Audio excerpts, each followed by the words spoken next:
नमस्कार। संजय आर्य YouTube channel में आप सभी का स्वागत है। 25 जून 2024 को देश में आपातकाल की 50वीं वर्षगांठ मनाई गई। किसी ने इसे काला दिवस कहा, कोई मौन रहा और इसी समय देश की 18वीं लोकसभा के लोकसभा अध्यक्ष ओम बिरला ने स्वप्रेरणा से सदन पटल पर एक प्रस्ताव रखा। आपातकाल को असंवैधानिक कहा तथा लोकसभा में आपातकाल के दौरान मारे गए व्यक्तियों की स्मृति में मौन रखा। अगले ही दिन 18वीं लोकसभा के प्रथम सत्र को संबोधित करते हुए देश की राष्ट्रपति द्रौपदी मुर्मू ने केंद्र सरकार की ओर से भाषण देते हुए आपातकाल को देश के संविधान पर हमला कह डाला और केंद्र सरकार ने 25 जून को संविधान हत्या दिवस, काला दिवस घोषित कर दिया। देश के मुखिया ने भी इस घटना को असंवैधानिक कह दिया। इस घटनाक्रम का राजनीतिक उद्देश्य, अर्थ तथा भविष्य के संकेत बहुत कुछ हो सकते हैं, लेकिन विधिक एवं तथ्यात्मक रूप से इस तथ्य को समझना जरूरी है।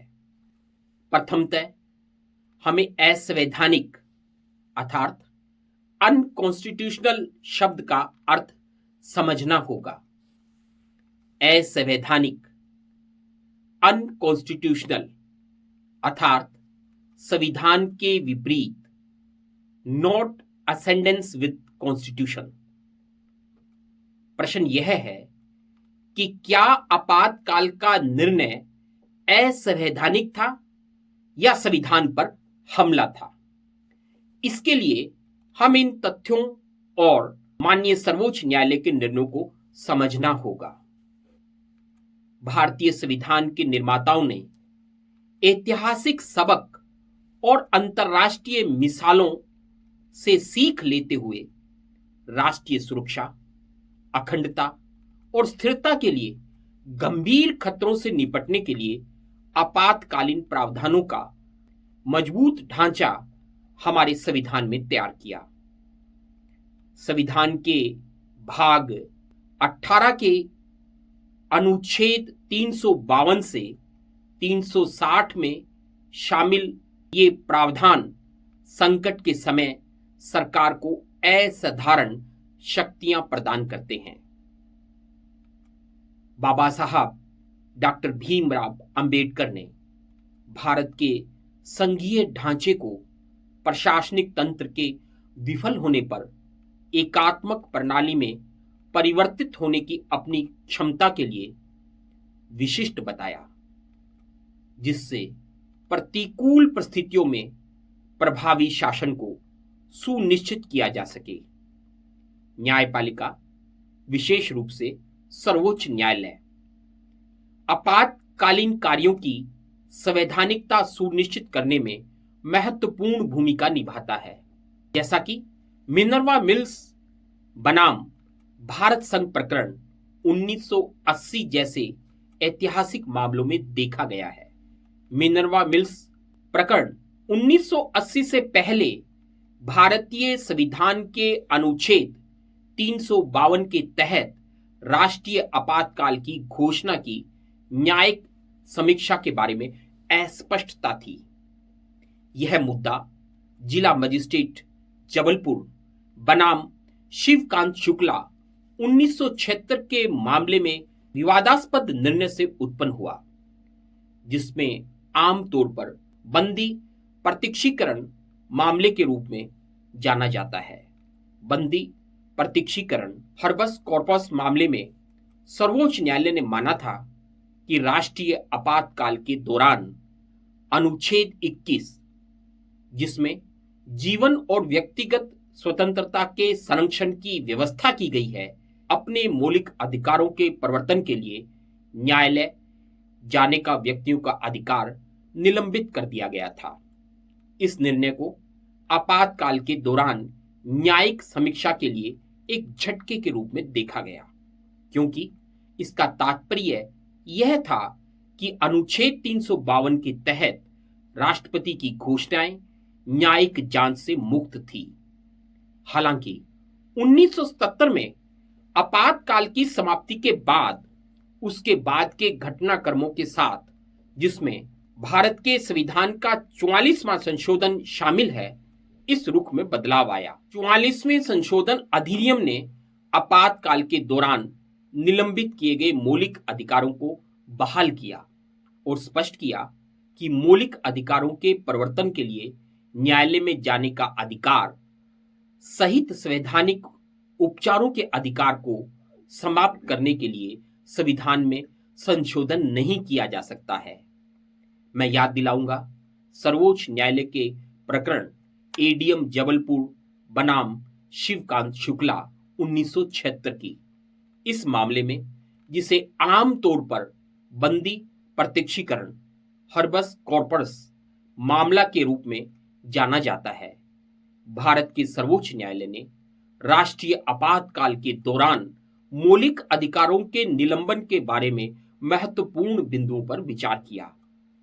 पहला बिंदु यह था कि अनुच्छेद 21 का निलंबन सर्वोच्च न्यायालय के समक्ष मुख्य मुद्दा था कि क्या राष्ट्रीय आपातकाल की घोषणा के दौरान निवारक निरोध कानून के तहत हिरासत में लिए गए व्यक्ति बंदी प्रत्यक्षीकरण हर्बस कॉर्पस के रिट के माध्यम से अपनी हिरासत को चुनौती दे सकते हैं।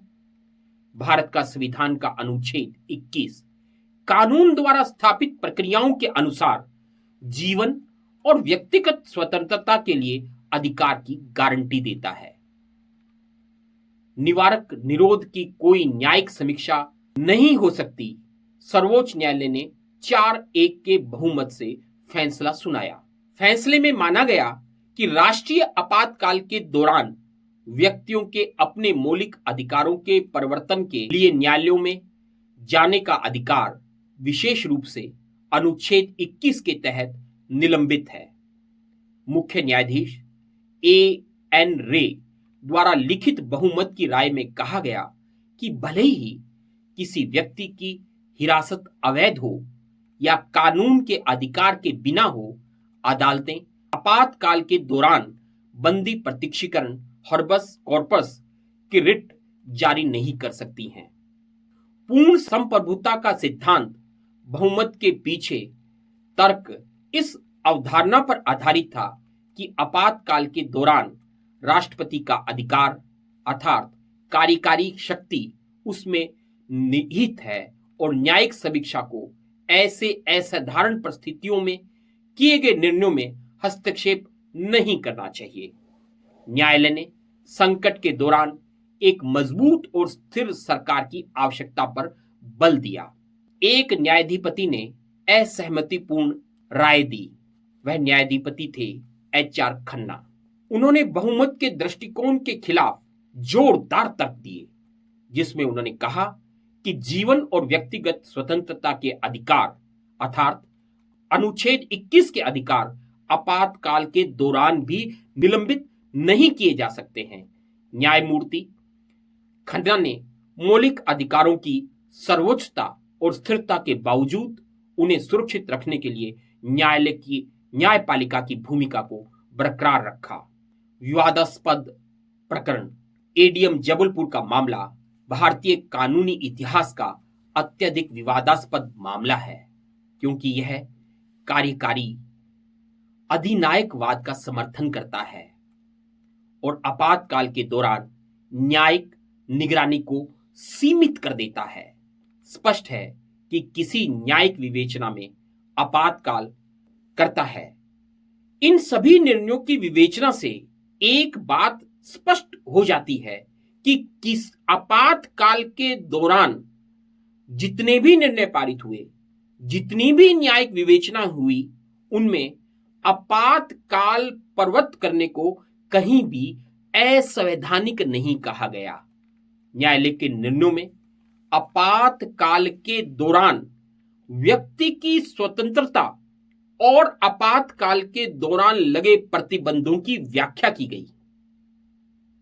मैं इस बात को पुनः स्पष्ट कर रहा हूं, किसी भी निर्णय में आपातकाल के निर्णय को असंवैधानिक नहीं कहा गया, क्योंकि भारत के संविधान के अध्याय 18 में आपातकाल के प्रावधान थे और जो आज भी हैं।